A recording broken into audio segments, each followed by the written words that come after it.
Significado del tabú. En la sociedad primitiva, las reglas de pureza ceremonial observadas por los reyes divinos, jefes y sacerdotes concuerdan en muchos respectos con las reglas observadas para los homicidas, enlutados, parturientas, púberas, cazadores, pescadores y otros. A nosotros, estas personas de clases tan variadas nos parecen diferir totalmente de carácter y condición. A unos los denominaríamos sagrados y a otros manchados, polutos, impuros. Pero el salvaje no hace entre ellos tal distinción moral. Los conceptos de santidad e impureza no están aún diferenciados en su mente. Para él, el rasgo común de todas estas personas es que son peligrosas y están en peligro. Y en el que están y al que exponen a los demás es el que denominamos espiritual o fantasmal y por tanto imaginario. El peligro no es menos real porque sea imaginario. La imaginación actúa sobre el hombre al igual que la gravitación física y puede matarle tan certeramente como una dosis de ácido prúsico. Separar a estas personas del resto del mundo para que el peligro espiritual no les alcance a ellos ni se extienda a los demás es el objeto de los tabúes que tienen que acatar. Estos actúan, por decirlo así, a manera de aisladores eléctricos para conservar la fuerza espiritual de que están cargadas esas personas y evitar que sufran o inflijan daño al contacto. A las ilustraciones de estos principios generales que acabamos de dar, añadiremos algunos otros más, eligiendo nuestros ejemplos, primero, de la clase de cosas u objetos tabú, y segundo, de las clases de palabra tabú, pues en opinión del salvaje, ambos, objetos y palabras, pueden estar como las personas, cargados o electrizados, temporal o permanentemente, con la misteriosa virtud del tabú y de consiguiente requieren ser excluidas por un tiempo corto o largo del uso familiar de la vida corriente. Los ejemplos serán escogidos con referencia especial a los jefes sagrados, reyes y sacerdotes, que más que ningunos otros viven limitados por el tabú como si fuera una muralla. Las cosas tabú serán presentadas en el presente capítulo, en tanto que las palabras tabú lo serán en el siguiente. Nombres personales tabú. Incapaz de diferenciar claramente entre palabras y objetos, el salvaje imagina, por lo general, que el eslabón entre un nombre y el sujeto u objeto denominado no es otra mera asociación arbitraria e ideológica, sino un verdadero y sustancial vínculo que une a los dos de tal modo que la magia puede actuar sobre una persona tan fácilmente por intermedio de su nombre como por medio de su pelo, sus uñas o cualquiera otra parte material de su persona. De hecho, el hombre primitivo considera su nombre propio como una parte vital de sí mismo y en consecuencia lo cuida. Tenemos, por ejemplo, los indios norteamericanos que consideran su nombre no como un mero marbete, sino como una parte definida de su personalidad, de la misma manera que lo son sus ojos o sus dientes, y cree que le resultará dañoso el manejo malintencionado de su nombre, tan seguramente como una herida que se le inflinja en cualquier parte de su organismo físico. Esta creencia se ha encontrado entre las diversas tribus desde el Atlántico al Pacífico, y ha sido causa de muchas y curiosas regulaciones respecto al ocultamiento y cambios de los nombres. Algunos esquimales toman nombres nuevos cuando ya son viejos, esperando por este motivo conseguir un nuevo crédito de vida. Los tolampos de Cébeles creen que si uno escribe el nombre de una persona, puede con ello llevarse su alma. Muchos salvajes en el día de hoy consideran sus nombres como partes vitales de sí mismos, y por ello se toman grandes trabajos para ocultarlos, temerosos de que los manejen personas mal dispuestas hacia ellos, para perjudicar a sus dueños. Así, comenzando con los salvajes que están en lo más bajo de la escala social, se nos dice que el secreto en que los aborígenes australianos tienen guardados sus nombres personales del conocimiento de los demás, nace en gran parte de la creencia de que si algún enemigo conociera su nombre, podría de algún modo usarlo mágicamente en su detrimento. Un negro australiano, dice otro autor, está siempre muy renuente a decir su verdadero nombre, y no es dudoso que su repugnancia a decirlo se funde en el miedo de que le puedan hacer daño los hechiceros mediante su nombre. En las tribus de Australia Central, todos los hombres, mujeres y niños, además de su nombre personal, que es de uso corriente, tienen otro nombre secreto o sagrado, que les es conferido por los mayores poco después del nacimiento y que solo conocen los miembros totalmente iniciados del grupo. Este nombre secreto no se menciona nunca, excepto en las ocasiones más solemnes. Pronunciarle o ser oído por mujeres u hombres de otro grupo es el delito más grave de la costumbre tribal, tan grave como el más flagrante caso de sacrilegio entre nosotros. Cuando es ineludible mencionar el nombre, se cuchichea solamente y no sin tomar las más extraordinarias precauciones posibles para que no puedan oír más que los miembros del grupo.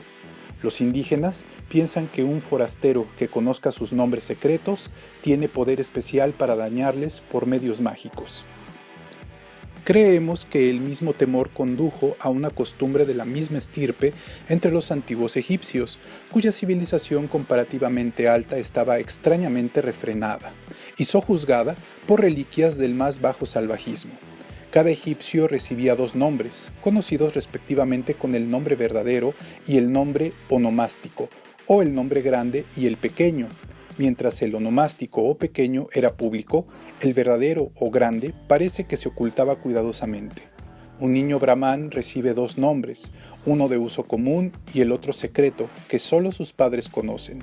Este último nombre solo es usado en ceremonias tales como la matrimonial. Se entiende que la costumbre es para proteger a las personas contra la magia, pues un hechizo no puede llegar a ser eficaz más que en combinación con el nombre verdadero. Similarmente, los indígenas de las islas Nías imaginan que los demonios pueden dañar a las personas cuando oyen pronunciar sus nombres. Por esto, los nombres de los niños, que por serlo están especialmente expuestos a los asaltos de los espíritus diabólicos, nunca se pronuncian, y por razones parecidas, las personas se abstienen de llamarse unas a otras por sus nombres en sitios encantados, tales como las profundidades sombrías de la selva, las orillas de un río o junto a un manantial burbujeante. Los indios de la isla de Chiloé guardan sus nombres en secreto y les disgusta que se digan en alta voz. Dicen que hay hadas y duendes en la tierra firme y en las islas vecinas que si conocen los nombres de la gente la dañarían, pero que mientras no los conozcan esos espíritus malévolos son impotentes. Los araucanos difícilmente dan su nombre a una persona extraña, pues temen que de hacerlo adquiera poder sobrenatural sobre ellos. En cierta ocasión, un forastero que ignoraba estas supersticiones le pidió su nombre a un araucano y éste le respondió: «Yo no tengo ninguno». Cuando a un indio Oyiwa le piden su nombre, mira a otro que esté presente y le dice que conteste su nombre por él. Esta renuencia se deriva de la impresión que reciben cuando jóvenes de que si se repiten sus propios nombres se impedirán ellos mismos el crecimiento y quedarán de baja estatura. Respecto a esta mala disposición a decir su nombre propio, han imaginado muchos extranjeros que o no tenían nombre o lo habían olvidado. En este último caso, no parece que sientan escrúpulos en comunicar sus nombres y no parecen temer malos efectos como consecuencia de divulgarlos. El peligro solo existe cuando un nombre se dice por él mismo que lo lleva. ¿Por qué es esto así? Porque, en particular, se piensa que impide el crecimiento la pronunciación del propio nombre.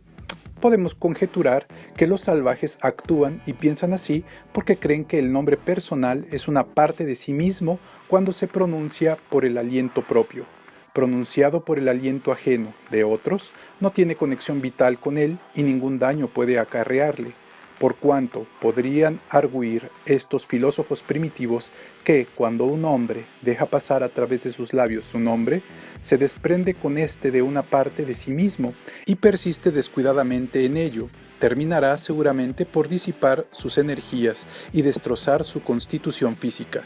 Muchos quebrantados por el vicio, muchas constituciones débiles consumidas por las enfermedades pueden haber sido alegadas por estos moralistas sencillos ante sus discípulos aterrorizados, como ejemplos espantosos del destino que más pronto o más tarde atrapa al libertino que se consiente a sí mismo el hábito inmoderado, aunque agradable, de pronunciar su propio nombre. Cualquiera que sea la explicación, el hecho es ciertamente que muchos salvajes demuestran la más fuerte repugnancia a pronunciar su nombre propio, mientras que al mismo tiempo no oponen objeción alguna a que los demás lo pronuncien, y aún invitan a hacerlo con objeto de satisfacer la curiosidad de un forastero preguntón. En Madagascar es tabú para una persona decir su nombre, pero su esclavo o ayudante responderá por ella.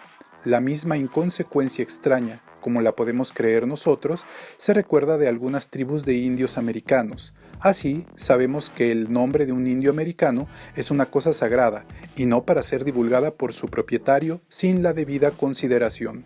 Se puede preguntar al guerrero de una tribu que diga su nombre, y la pregunta tropezará con una negativa categórica, o con la evasiva, más diplomática, de no poder entender lo que se desea.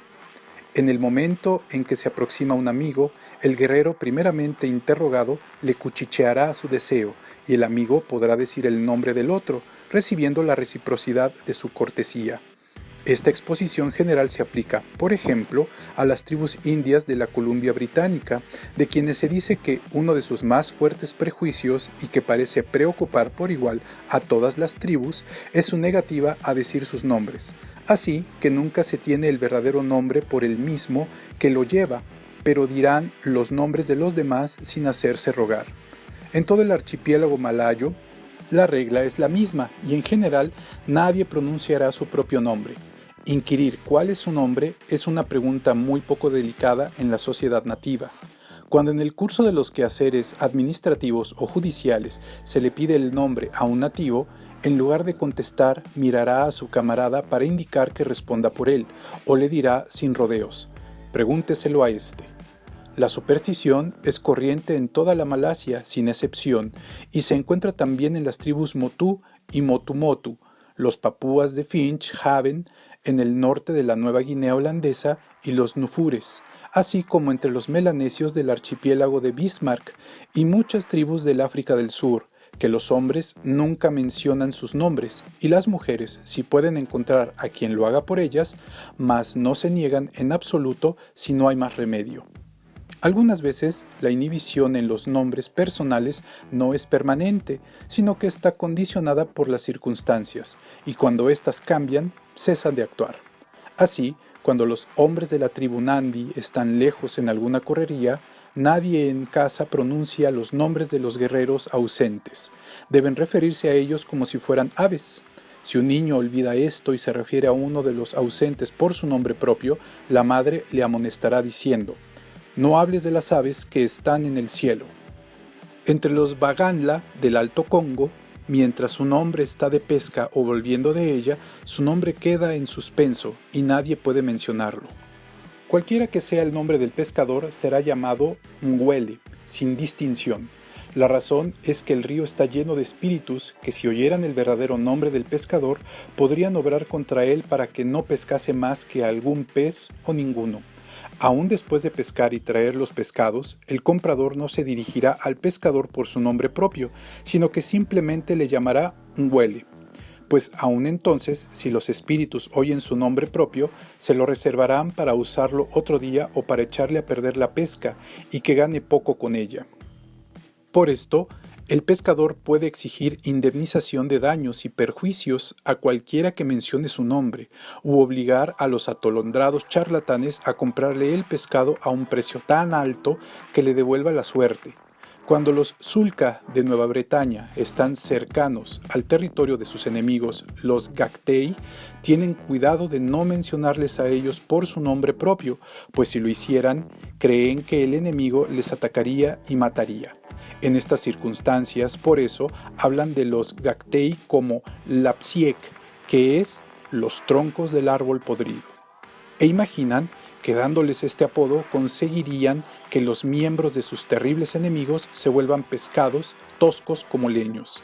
Este ejemplo ilustra el concepto extremadamente materialista que estos salvajes dan a la naturaleza de las palabras. Suponen que la pronunciación de una expresión significativa de tosquedad afectará homeopáticamente con tosquedad los brazos y piernas del enemigo lejano. Otra ilustración de este curioso y erróneo concepto la provee la superstición de los cafres ante la posibilidad de ser modificable el carácter de un ladronzuelo si se grita su nombre sobre un puchero de agua hirviendo y con medicina, y después se tapa el puchero y se deja el nombre macerándose en el agua durante 7 días. No es necesario que el ladrón sea sabedor del uso que se está haciendo de su nombre y a sus espaldas. La reforma moral se efectuará sin su consentimiento. Cuando se juzga necesario mantener secreto el nombre verdadero, con frecuencia se le suele llamar, como hemos visto, por su sobrenombre o apodo. Estos nombres secundarios y distintos de los verdaderos o primarios son ciertamente estimados como no participantes del nombre mismo, por lo que pueden usarse libremente y divulgarlos por todas partes sin que por ello peligre su seguridad. Otras veces, para evitar el uso del nombre propio, usan el de sus hijos. Así, sabemos que los negros Gippsland en modo alguno querían dejar que nadie fuera de la tribu conociera sus nombres, temiendo que sus enemigos los aprendieran e hicieran de ellos vehículo de sortilegios, quitándoles la vida con estos. Como se cree que las criaturas no tienen enemigos, acostumbran hablar de un hombre como el padre, el tío o el primo del fulanito, nombrando a un niño, pero en toda ocasión se abstienen de mencionar el nombre de una persona adulta. Los alfures de Pozo, en Célebes, no pronuncian sus nombres propios. En consecuencia, si se desea averiguar un nombre personal, no deberá preguntarse al hombre mismo, sino que se averiguará por otros, y si es imposible, por ejemplo, cuando no hay nadie más cerca, le preguntará el nombre de su hijito, y después se dirigirá a él como padre de fulanito. Hay más. Estos alfures son cautelosos hasta para pronunciar los nombres de sus hijos, así que si su niño o niña tiene un sobrino o sobrina, se dirigen a ellos como tío de merenganito o tía de menganita. En una sociedad malaya pura, sabemos que a un hombre jamás se le pide el nombre y el uso de nombrar a los padres sirviéndose de los hijos está adoptado como un medio de evitar el empleo de los nombres paternos. El escritor que hace esta relación añade en corroboración de ello que las personas sin hijos son nombradas por los nombres de sus hermanos menores. Las criaturas de los dayacos de tierra, cuando crecen, son nombradas según su sexo, como el padre o la madre de un hijo o hija del hermano más joven de su padre o madre, que es llamarles el padre o madre de lo que nosotros denominamos primo carnal o primos hermanos. Los cafres creían que era descortés llamar a una novia por su nombre propio, así que la nombraban como la madre de Perenganito, aun cuando ella solamente estuviera prometida y muy lejos de ser esposa y madre. Entre los kukis y semis o cachanagas del Assam, los padres abandonan sus nombres cuando nace una criatura y se llaman desde entonces el padre y madre de fulanito. Las parejas sin hijos llevan el nombre del padre sin hijos, la madre sin hijos, el padre de nadie o la madre de nadie. La costumbre tan extendida de nombrar a un padre por su hijo se ha supuesto en ocasiones que brota de un deseo por parte del padre de aseverar su paternidad, indudablemente como medio de obtener ese derecho sobre su hijo, que había estado previamente en poder de la madre, bajo un sistema matriarcal. Pero esta explicación no resuelve la costumbre paralela de nombrar a la madre por su hijo, la que creemos coexiste simultánea y comúnmente con la costumbre de nombrar al padre por su hijo también. Todavía menos, si fuera posible, puede aplicarse a la costumbre de nombrar a las parejas estériles, el padre y la madre de criaturas que no existen, de nombrar a la gente por sus hermanos más jóvenes y de designar a niños como tíos y tías de fulanito o como padres de sus primos carnales.